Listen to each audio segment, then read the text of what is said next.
And the last piece of forecast that I want to make sure I leave you with, just to really give you kind of my feeling as to how I believe demand is going to flow, is I expect that August is going to be our peak flying month for the remainder of the year.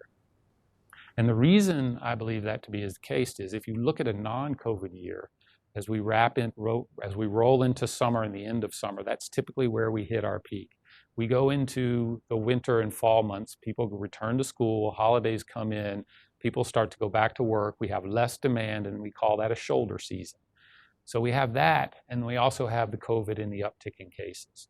So I think if you simply looked at this, August is probably where we're going to be peaked, certainly for the remainder of 20, and most likely into the first quarter of 21.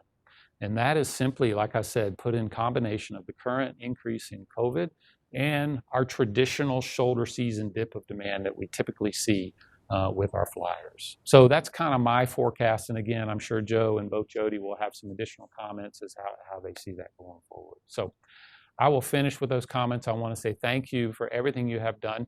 Please offer your questions, give us feedback. I hope this works out well, and I hope you're able to see this, and we'll continue to do these for all of you. You'll get to see other leaders up here answer questions, and we look forward to going forward. Look forward to having this in the future. So with that, I'll hand it off to Mr. Miller. Thanks, Thank you. David.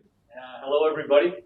First of all, I must tell you that I really miss meeting with people in person. Now, it's a good venue. It's a way to share with a lot of people, but the thing that's bothered me most about the pandemic is not being able to go out and speak to people face to face. That's really hard, and I think that's really kind of pulling at some of our social bonds that we have with people in this company.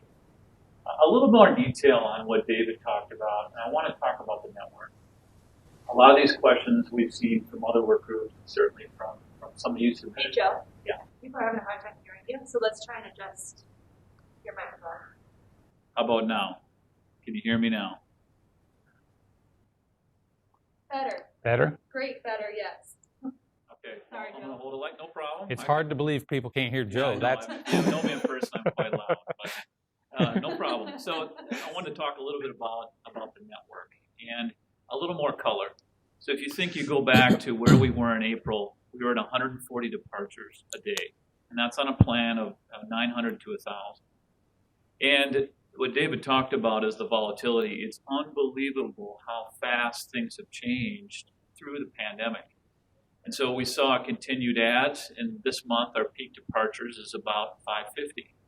And originally, when David talked about having to call flight attendants, and we got a lot of them to come back, which was excellent, the original file they gave us was at 840 departures. Just yesterday, we loaded a new file for August that brings us down to 600.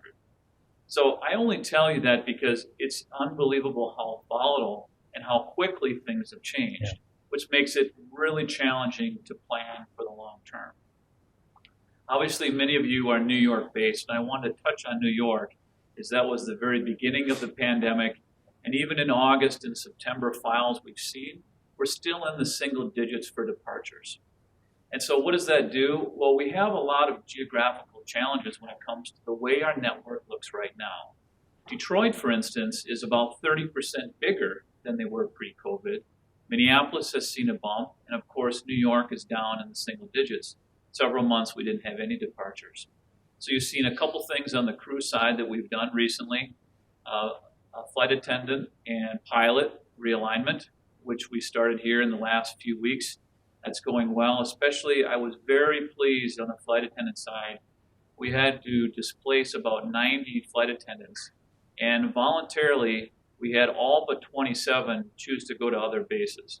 And that's the kind of thing that we really hope to see continue. When it comes to maintenance, Bill Donahue's team, John Huntoon and Steve Kingston, this group went and talked to the folks and said, we need mechanics to go to Detroit and potentially other bases. And so far, we've had really great participation, volunteers who want to go and do that. That's going to continue. Obviously, the next question is, well, when does New York come back? And honestly, nobody really knows. We see advanced files where it shows some in the 20s and 30s for departure counts in the fourth quarter. But in general, it's still very, very volatile. We honestly don't know. The last thing I wanted to mention is I talk a little bit about safety. I should have started with that. And that is that you're going to see, if you haven't come back to the workplace, we will have you back soon. And we've done a lot of things to ensure that we're keeping you as safe as possible. So some of you have come back in training. I'm talking about crew training and maintenance training. And Brad Bell and his team and Patty and her team have really done a nice job, and we've gotten great feedback. We've surveyed the employees that have come in for training between social distancing, masks, transportation, all the precautions if you're using the PPE. We've done a lot of things that I think have provided a lot bigger level of safety. So we started recurrent classes for the flight attendants. That's gone very well. We bring in classes that are only the size of 6 per classroom. And on the pilot side, we started that last month as well. And we're actually bringing some of the new hires. And these are the new hires that were specifically in the sim when we closed the schoolhouse. So we have not made any decisions on the new hires that were still in ground school. We're waiting to see how September and October looks.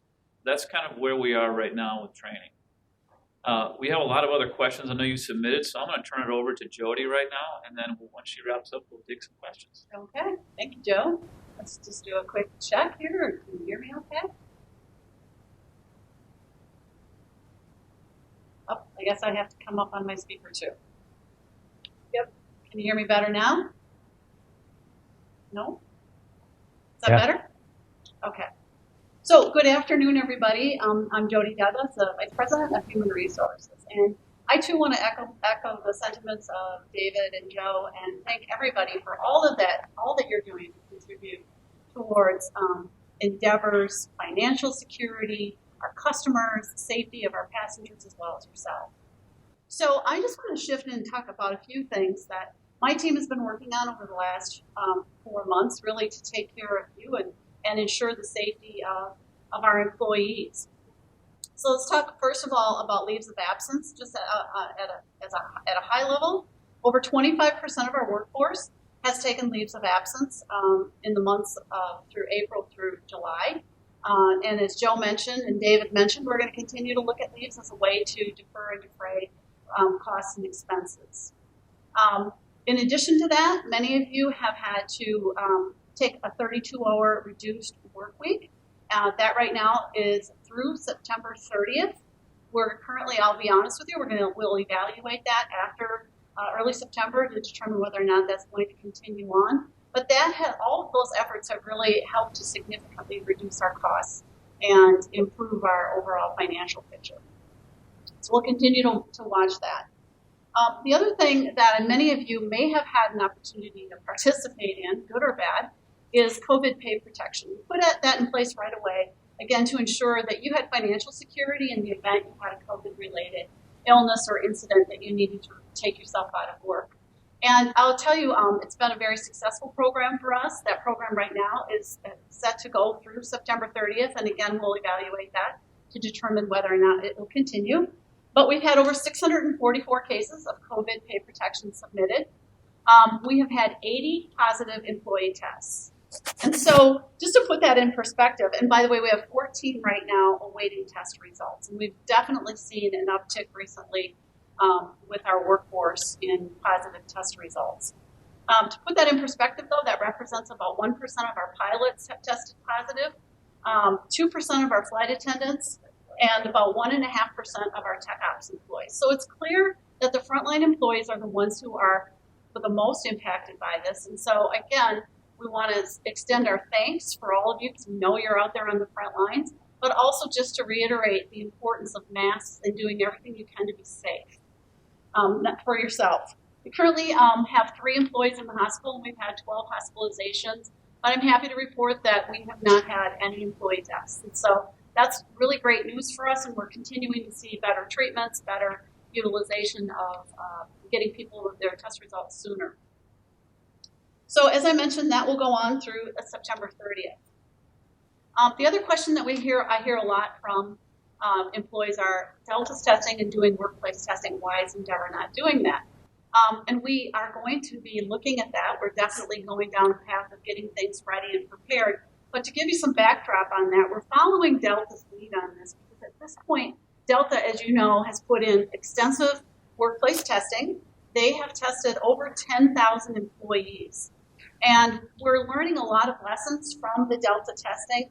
Right now, just to look at their results, they've had over 1% of those workplace tests come in as positives, and over 5% of those workplace tests have come back with antibody testing. So we're going to look at the same thing. It's extremely expensive, but right now there is such a backlog in getting test results received. You can imagine if we went out and did workplace testing, it's taking over a week. So to test you in the workplace right now, send you back out into the line, and you don't get a result for 7 days, it doesn't make a lot of sense. So we're trying to follow the lead of what's going on in the industry right now, and there's a lot of exciting things happening for test results coming back sooner, and test you at a time where we can get rapid results, or at least a 24-hour turn. And there's a lot of exciting things out there right now going on with the drive-through testing where you could wait potentially 15 minutes and get results. There's a breathalyzer type of test that's coming that will be immediate response. And so there's just a ton of things going on that would allow us to, when we do put our workplace testing in place, to utilize that. And we're looking at more towards the September months to get that going. So watch for that to come. But like I said, there's a lot of things going on that are super exciting with that. And then lastly, the other thing, and we'll get to questions here, I want to mention to talk about the employee check-in survey. We had over 58% of the employees respond. Awesome. That's a super response, and really Thank you. appreciate all of your feedback.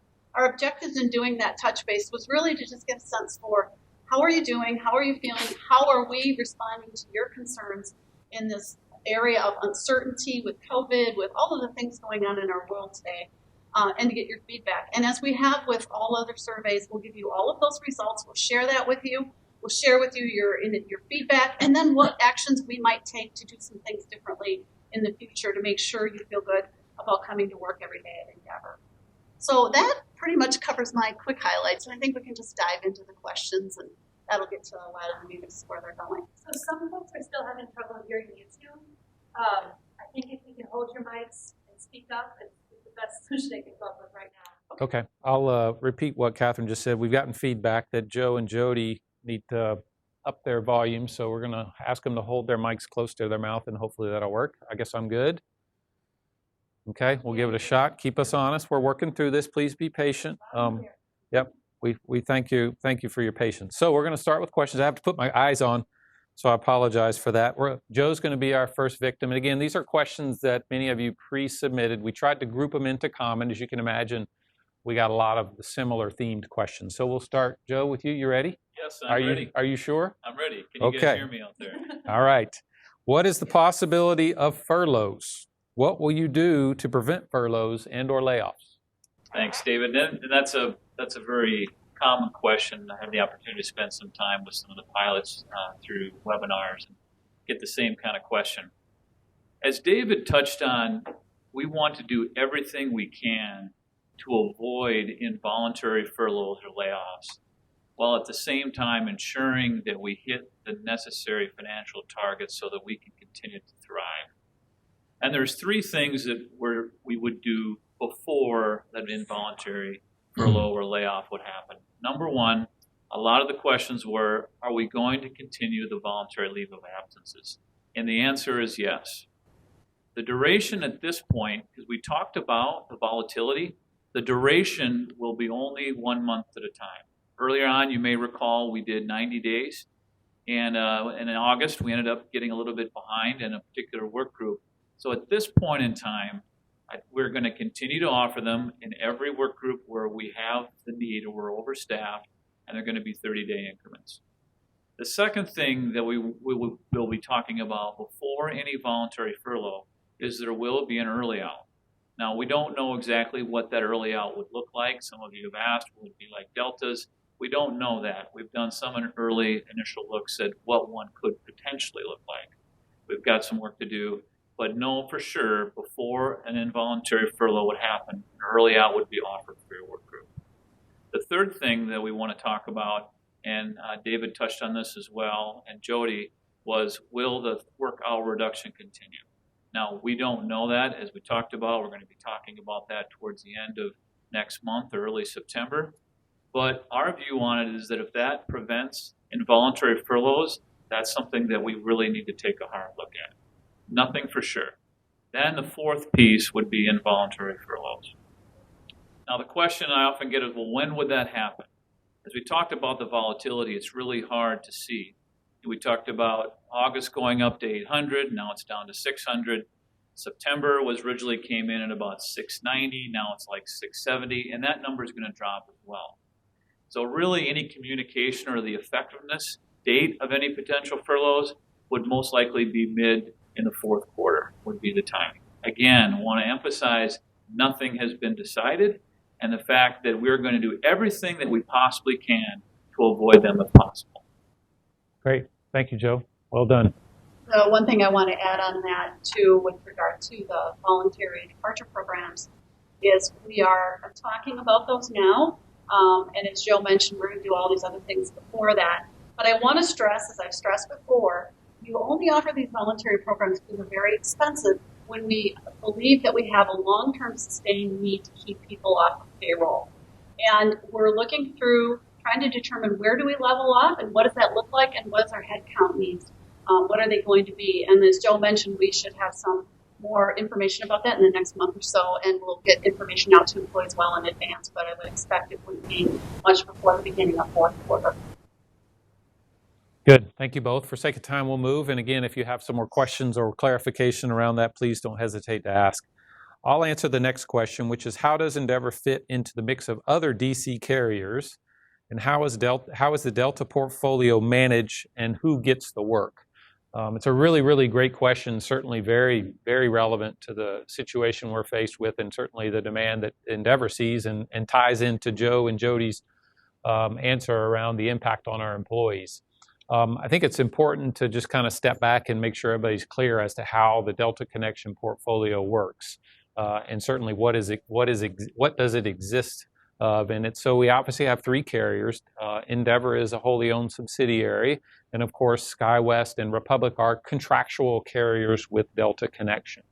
And the reason it's important to understand that is because the word contractual carriers. We have to navigate our way through any kind of volatility with demand that both Jody and Joe have talked about through the COVID pandemic. We have to negotiate around and through that contract with both Republic and SkyWest. As most of you know, right, those are binding contracts. It is a very unique environment, and both carriers have been very amenable and flexible in terms of how we do that. So it's a really complex answer relative to where we sit and how Endeavor flies. The really good piece of this equation is through the Endeavor cost structure, we offer Delta a very, very attractive option when it comes to alternatives around flying. So as we navigate our way through the contractual obligations with SkyWest and Republic, it's good to remember that Endeavor is in a great position. We do have some constraints relative to offerings like equipment type. We obviously don't offer the Embraer at this time, so we may have some constraints in our ability to pick up additional flying. But what I would ask, and make sure you walk away from this, is we're constantly looking for value for Delta overall. Endeavor is in the best position to offer that value. However, it's not a free flow of flying wherever it goes. We have to navigate through a contract with both SkyWest and Republic to ensure we meet those obligations. So let's continue to stay focused in our cost structure. Let's continue to stay focused in our outstanding customer service. Let's make Delta want to put and add Endeavor flying to wherever they have the possibility and add some openings. All right, we'll go. I lost Jody, so she's getting her, trying to get her. Yeah, trying to get her mic working. So we're going to go to Joe. All right, what does our fleet plan look like going forward? The fleet plan piece, if you remember what we talked about at the end of last year or pre-COVID, was our 50-seat fleet, our 50-seater aircraft count was going to be stable. There was possibility of growth. This is all pre-COVID. And on the dual-class product, we were going to take the GoJet aircraft, and we were going to be a total fleet count of both types of around 183 aircraft.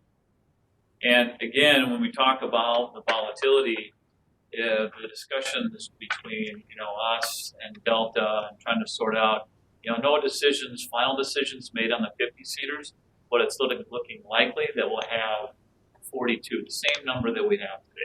again, that there's still some I's to dot and T's to cross, but in general, that's what we believe we're going to end up.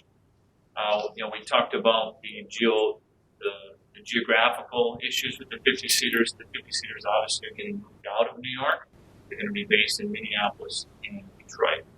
On the dual class side, when COVID hit, the immediate response was we need to do everything we can to eliminate costs that are variable costs, non-people related costs. One of those costs was, we call them heavy checks. And these are the aircraft that go into maintenance, and they're done in outside parties, and it takes about a month. They cost anywhere from $500,000 to $800,000, and we stopped doing those. And as demand was down, that's not really a problem. But as demand starts to pick up, the number of aircraft that are parked for maintenance continue to grow. And so by the end of the year, if we don't really do anything, it will be substantially smaller. The good news is David and the Delta Connection team went to bat for us. We're able to get about $10 million approved, which will bring about 10 aircraft back. But it's every month, it's a different decision point. What does demand look like? David mentioned the complexity of the DC carriers. How much flying are they going to do? How much flying are we going to do? But over the long term, when I say post-COVID world, there is no plans to reduce the dual class that we have. All the growth we're going to get from GoJet, they still want all those aircraft in the air. It's just between now and then, there's a potential of us going down and then coming back up again. So stay tuned. We'll be talking more about this. And if the demand is, say, 40% down, like kind of where we are going to be in August and September, you can anticipate we'll have 40% about fewer aircraft flying. Yeah. Good. Okay, I'm going to come back in, and I'm hoping they can hear me. We want you to be part of this. I'm going to pause. Catherine, do we have any questions from the live audience? There was a good follow-up question about, has there been any consideration for pool testing, the COVID testing in the workplace? Okay, repeat that. To speed up testing and saturation? Okay, that's a great question. I just want to make sure people are hearing me. Yeah.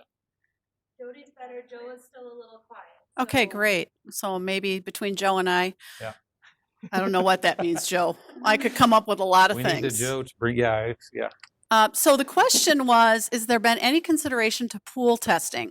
And let me just explain what that is. So whoever asked that question, they've got a pretty good handle on testing in the workplace. So for workplace testing, what's being looked at was just recently approved. That's this week. Means that you take, let's just say, for example, 10 specimens and you submit them all at the same time. They're all mixed together. If they all come back negative, then all of those tests are cleared. If there's even one remote piece of COVID in those 10 tests, then they will all independently be tested. But it's an easy and quick way to clear people quickly. And that is definitely something that Delta is working on with Quest and Mayo to speed up the workplace testing. You won't see that at the doctor's office or anything like that, but certainly for workplace testing, it makes a lot of sense. So good question, and absolutely that's one of the things that we're going to be looking at and following Delta with. Who would have thunk we would all become experts on a global pandemic? I mean, who would have thunk? So amazing. Catherine, I'll go ahead with these, all right? So I'll take the next one. When will the 60% seat cap end? Most of you, if not all of you, are familiar that Delta has instituted a seat cap to improve distancing on the aircraft. And essentially, for the mainline fleet, it's the middle row that has been blocked off. And for our fleet, it's one seat on either side or on both sides, of our coach class. So basically, actually, and I'm really familiar with this because I'm part of a committee representing Delta Connection that is led by Gil West, our COO, that really is focused on one single thing, which is returning customer confidence. That is the ultimate goal of what we want to do. And Ed Bastian, our CEO, has really put a lot of emphasis in a primary strategic objective of Delta, which in some respects makes it unique, certainly from United American, that an essential element of our success going forward, and to Joe's point, until we can get through this COVID period and get back to normal, we have to do everything we can to ensure that our customers feel safe. And so he has, I'll be quite honest, he has taken some flack for that because there are some camps that would argue that we could have stronger revenue performance if we allowed cabins to be more crowded. It's quite Simple, right? And certainly he has been steadfast in his position. And quite frankly, I support that. I think this is a great decision for us long term. If you see out there, we're getting a lot of positive press. I get reports on a weekly basis as to how our consumers and customers are seeing this. There is some negativity, absolutely, but the majority of comments are highly positive around Delta's position on maintaining these seat caps for us as an airline. And again, ensuring that our customers feel comfortable and safe, and so we're investing in the long term. So the direct answer is Ed's already announced he's going to maintain that through the end of September. And I understand he's already publicly said that he looks to possibly extend that beyond. And it kind of falls in the same category of what we've talked about. It's very dynamic, but I think it's important that all of you understand that strategy. My last piece of this is that you do understand that strategy, and the folks that are in front of our customers on a daily basis, our in-flight team and our flight op team, and including our mechanics team, they appreciate and understand the value of ensuring that we maintain that through this process, because it's really, really important. We want all our customers to see Delta at the highest level and Endeavor at the highest level of customer safety and confidence. So I appreciate all your participation in that. So Jody, I'm assuming Jody's still good, right? Let's hope. All right. Jody, why do we not have, we've already done COVID testing. Okay, we don't need to cover that one. No, I don't think we need to do COVID. I've got another one for you, don't worry. How long will headquarter employees work from home? Okay, good question. So right now, there is a committee established by Bill Donahue, Todd Tilbury, our director of safety, and we're working on protocol for return to what we call return to the workplace, because we've never really closed the headquarters. It's important to understand that we have employees there. We have employees in our OCC floor, the essential employees. We have training going on right now. But as it relates to those employees that have the ability to work from home, we want to make sure that we're returning those employees when we need them and when it's safe to return them. I would tell you, I'm in the office 3 days a week, and there are a lot of great things going on in the office so that when we do ask people to come back, it'll be graduated. We're going to be doing it on a phased approach. Phase one means that we'll have no more than 25% of our what I'll call non-essential employees back in the workplace when they need to be there. And then as the rates in the state of Minnesota and as the governor dictates, we're able to bring more people back into the workplace, we will. But right now, I believe Joe mentioned earlier, we're looking at probably, or maybe it was David, after Labor Day is when we'll start having people start migrating back into the workplace. Or you could get a call from your leader saying, hey, I need you in the workplace for a day or two for a specific assignment. But just know we have great safety measures in place, temperature checks, hand sanitizers, everybody wears masks. So it's a very safe environment to be in, but we're going to be holding that off right now for the non-essential employees, at least through Labor Day. Great. Thank you, Jody. Catherine, do we want to pause for any? I got a few. Okay. All right, let us know. Just wave your hands at me. Joe, you ready? Better hold that mic. I want to be sure everybody can hear me, otherwise. Should we take one of yours off? Is it that? Is it? Well, mine's all tucked in. I know. and, That's yeah, why it's not yeah. ideal. Just you get on there. All right, let's try it. Let's talk about it. Yeah. Okay. Any changes expected to Endeavor's bases? Will New York City continue to shrink? Okay, so bases is a good question. And I'll tell you, even where we sit today, that there's no plans. Audio's excellent. Oh, good. Okay. Audio is good. Okay, appreciate that. Release Thank for you. There are no plans to eliminate any bases. Now, that doesn't mean that some might not shrink, as you see from the New York realignment and the 200 flying going away. But I wanted to tell everybody that we're very cautious and thoughtful about decisions on any type of basing. If you recall, when we opened Cincinnati, we wanted to be sure, and we had a lot of discussion with Delta, that that's going to be a long-term base for us. They were comfortable with that. We don't want to disrupt people's lives. And so in general, all the domiciles that are open today, we believe those will be still open in the future. There's no plans on changing that. The same at this point for maintenance bases as well. Now, if something dramatically shifts or we think the New York flying is going to be significantly reduced, that might mean that it gets smaller, but it doesn't go away. So potentially more realignments, don't know that yet. But where we sit today and where we see over the next 6 to 12 months is that the bases we have will stay. Good. Thank you, Joe. I'm glad everybody can hear you. Will you be adding any more bases? Oh, question was, will we be adding any more? And the answer is no. So some questions about Salt Lake City. Are we going to fly west? Common question, good question. But at this point, as David talked about, we're down to 3 carriers. Us being right now the largest. SkyWest is number 2 and Republic number 3. We're the only one in New York with Republic. We're a lot larger. And so SkyWest is more out on the West Coast, and that really doesn't change as a result of COVID-19. So existing bases, Minneapolis 900 base, and all the other ones we've talked about, we don't see any changes. Good. Thank you, Joe. Appreciate it. All right, I'll take one more. Catherine, I'm assuming we're good. Yep. All right. What is the company's strategy for the next 6 months? What can employees do to help? I've kind of briefly talked about this, but just to kind of re-summarize, I've talked about it in bits and pieces, but I think it's good to kind of wrap it all together. Through the remainder of the year, Delta Airlines wants to focus on 2 key elements of our business. And if you know Delta and certainly Endeavor following the same, and Joe is the brains of this. This man right here has got a brain. He can manage all these numbers. We love to track and monitor many different metrics to make sure we're doing all the things we can do. Obviously, through this pandemic and this particular issue, we really want to focus our efforts on 2 key metrics as an airline. And one of those is really getting back to a break-even standpoint when it comes to cash flow. And I alluded to that earlier on in my opening comments about how we need to continue to improve that. The other is tied to what I just mentioned in my last answer to question, which is focus on the value of the customer.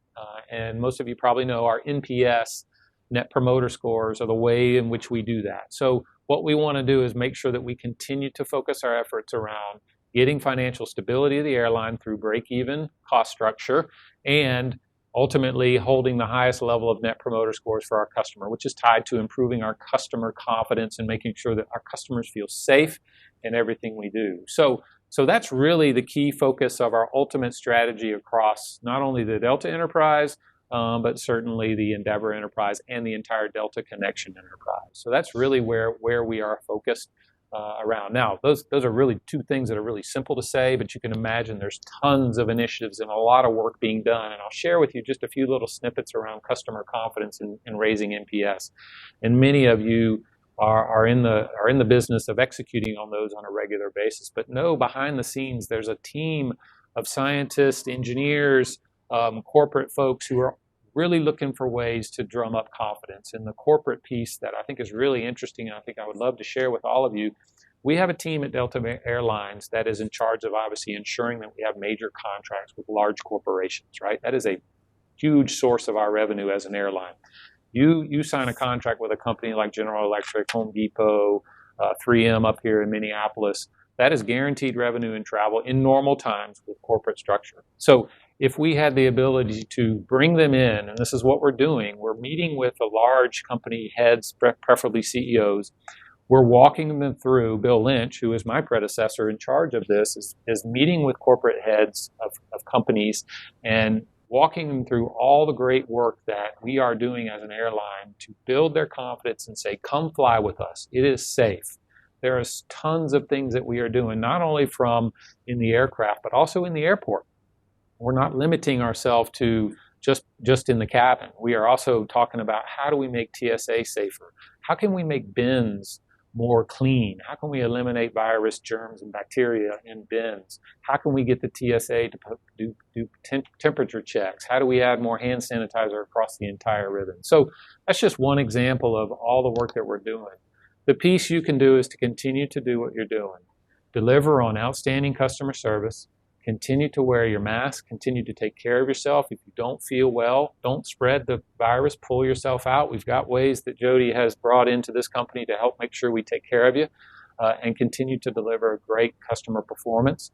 And keep up to date with what's going on. Keep yourself informed through the multiple ways that Catherine and her team have provided to all of you. So that is the formula for the rest of this year. I hope by the time we get into 20, we've gone through this final, I'll call it what I want to call the final wave of pandemic. We're starting to talk about a vaccine. We're talking about how we've achieved the new norms of our business. And we're rolling into what I think is going to be a really, really powerful summer of 21. So, all right. Let's see, Joe, I've got one for you. You ready? Can we extend the positive space benefit for commuters? The short answer to that is we follow Delta's lead when it comes to the positive space travel, and it Can you will take be this one? expiring at the end of July. We think there's enough options. We track every day how many people request the positive space, and it spiked in May and really June. And it's coming back down, so there should be plenty of options. As always, if you're struggling to get to work with your local leadership, and we'll do what we can to help. Good. Thank you, Joe. Have any questions? Can we Yeah. come back? You were talking earlier, Joe, about the 200s and MSP, and you cut out a bit. Now that people can hear you again, they'd like you to Okay. Yeah. Okay. We were talking about the fleet plan, and not the fleet plan, but really the base structure. And some folks have asked, well, with the 200s, are they going to come back to Minneapolis? The current answer is no. It's still going to be a 900 only base. Again, you never know what's going to happen in the future with the network. In general, the long-term view, as I mentioned, was the 50-seaters were always going to leave New York, but the COVID-19 sped that up. And so we had to move quickly to try to get folks out of there and move to where they're going to fly. But in general, you'll see the 50-seater, and this is over 5 years, they will start to continue to decline. It's not the product that is most desirable for the customers, but we know with relative certainty into 21, the 42 number is about where we're going to stay. Now, does that shrink over time? It will over time, but no 200 Minneapolis space at this point. Good. Thank you, Joe. Any questions from? We've gotten several about ready reserves, and we get rid of ready reserves as things in the future. Again, Joe? Yeah, I can answer that. Can you repeat it? question. Yeah, so the question is, are we open or are we looking at eliminating ready reserves? And as you know, in certain bases, well, we're all the bases for a number of months, we did completely eliminate the ready reserve role. And I'll tell you, in the most recent months, and I think many of you know that, the ready reserve role is to protect the operation when we have a very close-in crew, either sick call or something happens. And so we did see a degradation in a performance metric that we measure, and that's 3-hour delays. And so as the flying picked back up, we did decide to put the ready reserves in all the locations with the exception of New York. We always look at that every month, but at this point, we do plan to continue to have the ready reserve role for crew members in the other domiciles, New York at this point being the only exception. Good. Any other questions? Just one more, a follow-up on the early outs. Do we know what would be in the package? So the question is with regards to the early out, the early volunteer packages, do we know what is going to be in it? The answer is no. We certainly will look at Delta's program as a model that we can start from. And so we're talking about that right now. And we should have all of those details ironed out. I'm confident it will be a very generous package. It's just I don't know of all the details of what that would be. It would be two components. It would be a component of an early retirement as well as just a volunteer leave the organization program. So two separate programs, but they'll be administered probably in October. Thank you, Jody. I'll just add, obviously, we scrutinize those very closely. And to Jody's point, our goal is to model the Delta programs as much as we can. And I just want to remind everybody that Endeavor funds those programs, and we have to make sure that we're using these programs and they're consistent with our structure, our cost structure, and where we sit. So I think it's, as Jody said, we got to evaluate those. We got to look at those closely. I had originally said that we thought we would be able to copy Delta programs exactly. I have to pull back on that comment and just make sure we properly assess how much those programs cost and the impact that we have as an airline. So I hope you respect that. I just want to be, again, as transparent as we possibly can as we go through that process. So we're definitely pulling those out. Any other? Can I ask one more? Yes, you. 200s. Yes. What's going to happen with the additional 200 recently added to us? Those are the SkyWest. The SkyWest 200s. Oh, you want me to? Oh, okay. I can certainly answer it. So the question is, what's going to happen with the 200s that were recently added to our ops spec? So I know many of you pay real close attention to all those public filings, and you're right. Yeah. We did add 19 SkyWest 200s. They were Delta owned. And as part of the whole pandemic, they weren't needed, and so they were transferred to us. They have not been bridged, so they are part of our maintenance program, but there's a process when we have to go get their records and get them in our system. Sometimes they need checks. But the plan, as we talked about earlier, is still 42. Now, could some of their aircraft come in and some of ours park? Maybe. We don't usually like to do that because I know our maintenance team provides the best actual product.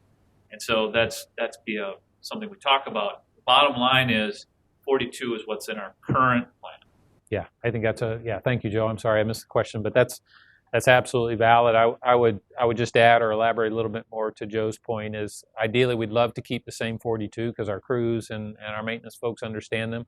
But if there's value to be created by exchanging one of those 200s because it doesn't have a maintenance program or doesn't have a maintenance event anytime soon, and we have a tail at Endeavor that does, I will definitely challenge Joe and his awesome team to figure out how we can take advantage of that cost savings opportunity. So that's the only thing I would add to that, because it's great because now we have a pool, if you will, of aircraft, and I know I'm a maintenance person, so I know the complexities that creates. But it is value that we really like to be able to tap into as an organization, and I'm confident that our folks can help us get through that. So, okay. All right, this is the last one, just in case, so you know. What is Delta doing about passengers who refuse to wear a mask? A lot, actually, and it's probably fairly public in terms of Delta's position. And as I've alluded to, we've gotten a lot of PR, mostly positive, certainly some negative, as you can imagine, in this environment. I get updates 3 times a week on the same committee that I was referring to earlier. The update I got this morning is we have over 100 customers that are on the no-fly list at Delta as a result of their inability to put their mask on. So I want all of you to know that Delta takes this extremely seriously.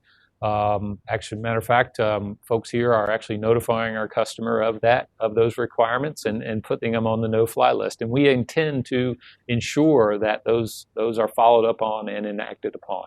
Now, that no-fly requirement only goes through the period of which masks are required, but we will continue to do that. What I want to make sure all of you know is that the crews have done, at Endeavor and Delta, have done a tremendous job ensuring that we are doing everything we can to get our customers to wear masks. And I know we put the flight attendants especially in a really, really awkward position. Patty has done a really good job communicating and helping drive how we can deliver information to customers in a way that's not combative, that is not making a big scene, and hopefully putting you in a much better position. I will tell you from my purview, I think we're doing a really, really good job. I appreciate the great work you're doing, and most importantly, I want you to know that you have my full support. As late as an event we had, a return to block, where one of our flight attendants basically had tried everything and we returned the aircraft. I follow up with Patty, and I want to make sure that those flight attendants know that we have their back, and I have their back. And if they follow the procedures and do everything we need to do to make sure we've done everything to notify that customer and they continue to refuse, make that call, bring it back, let's be consistent, and I've got your back, okay? So continue to do a great job, and obviously that includes our pilots. And every data point that I've gotten so far where we've had to do that, it's been handled perfectly, and I really appreciate that. And that's the best way to handle this, and trust me, our customers will turn. I'll also add that we've actually had we've had retirees and non-revs and buddy pass folks who have elected not to comply with masks, and unfortunately the employee that has provided those passes, if they're buddy passes or non-revs, are going to lose their flight benefits. So Delta is very serious about this, and we're very serious about backing our flight attendants and pilots who uphold these policies for us. So I appreciate it, and thank you. Before we wrap up, no more questions? Well, there's too many that could ever do in 5 minutes. Oh, come on, give us one. You want to give us one or two? What do we got? Oh, we got We got 6 minutes. 6 minutes? Here's a question about 24-hour call for long haul in New York. Is there consideration for extending that? Joe? I honestly don't know the answer. Yeah. Repeat the question. Well, the answer was, is the 24-hour call out for long calls in New York going to be upheld? I'm not sure exactly what the person's referring to. But you can always shoot me a note. I want to be sure I get you the right answer. As you know, I think you might be referring to when we had a lot of ABL time. So when we bid a schedule and a bunch of flights are canceled post-bid, there's all this available time on your schedule. And we did change kind of the requirements for when you need to report. But whoever submitted that question, do me a favor, either shoot me a note, joe.miller@endeavorair.com, or you can call me, and I'll be sure I answer your question. But I don't want to give you the wrong one because I'm not sure I understand it. Got that a couple times, so you might get a few. Okay. Good. Anything else? How about part-time flight attendant position? Is that an option going forward? I can take that for Patty, who's not here, of course, because she has had several requests. And so right now, I think it's important to understand that we, as an airline, we run on full-time flight attendants. Now, we do have some part-timers, and they were contractually negotiated years gone by. But right now, I think we're working our staffing levels based on what our needs are for full-time flight attendants. I can't sit here and tell you that I think we're going to be looking at part-time flight attendants as a way to reduce schedules. I think at this point we're going to offer up leaves, which we get several of employees that want to take leaves and that type of thing. And I might mention as well, because it goes along this line, we're also working on programs towards returning to work. We have several employees who have underlying health conditions or family members with underlying health conditions and who don't want to come back to work. So watch for more communication on that, but we're looking at whether or not we want to extend longer term leaves for those individuals to be able to take time off during this period of COVID, which we know won't go away probably until next summer. So it would be a longer term leave in that instance, but we are working on that as well. So, but I don't think more part-time flight attendants. Rob says that the 24-hour call-out will remain in August. Okay, I had a lifeline called in, so Russ Elander has told That's me awesome. that the 24-hour call-out for pilots in New York will remain in effect through August. So post that, TBD. So thank you, Russ. Appreciate the help. That's great. Embracing technology. Well, I think that's Catherine, unless you're telling me. My last update, we'll have new microphones next time. All right. Yep. Hey, I appreciate everybody's patience. I started this knowing we'd have a few hiccups. We're working through this just like everybody else. Joe, do you want to give us a few words, and Joe, wrap up, and I'll bring us to a close if you have anything else. You know, I'm just going to close with two really big words. Thank you. Thank you for everything that you do, for whatever you've done to help the organization financially, through our customers, for being more safe. All of this couldn't be done without our employees. And I am proud to be an Endeavor employee, and I'm proud of all of our employees and everything that you've accomplished so far. So stick with us. We have always got your best interest in mind. So we're going to do our best to lead you through this pandemic. Thank you, Jody. Joe? I don't think I have anything to add, David.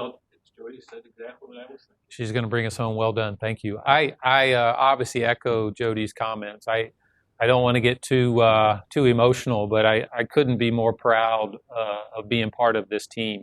And I will tell you, I have spent a lot of time with your executive leadership team. In the midst of all this, we were basically 7 days a week, about 10, 12, 13 hours a day on the phone on a regular basis. And I will tell you, your executive team gelled really well through this process. I got to be honest, we're learning just like all of you through this thing. I wasn't trained to manage a company through a pandemic. But I will tell you, what has guided us through this and what will continue to guide us through this are some key tenets. Obviously, adaptability and flexibility are key. We have to continue to find ways to make sure we can adapt and be flexible. And that's not just this team, but obviously the entire team. And we've demonstrated that, and we've got to continue to demonstrate that. The second is transparency. I commit to all of you. We meet with the leaders twice a month to ensure that they're well informed and they can help educate you. We want to be as transparent as we possibly can, and we will continue to do that. Please help us do that. Let us know what we can do to continue to provide that. And lastly, we want to build trust. I hope that you see through this exercise that you trust that, as Jody said, we have your best interest in mind, but also know that we've got to make decisions for the best interest of this company long term. And we're always trying to balance that. We take input from each and every one of you as we possibly can through emails and through communications and conversations. So you have made us better as an organization. Each and every one of you have made this airline better. I'm confident that we will see the other side, a much better organization, a much more cohesive organization through teamwork, don't forget, we need to follow our core tenets of our foundations of flight. Continue to behave as respectful to everybody, embrace diversity and inclusion. Let's tell the truth, let's work with teamwork, and let's get through this. So we look forward to seeing you again. We'll pull this off. We'll be a little bit smoother every time we do this. We appreciate your input. We appreciate your participation. Please be safe, and thank you so much.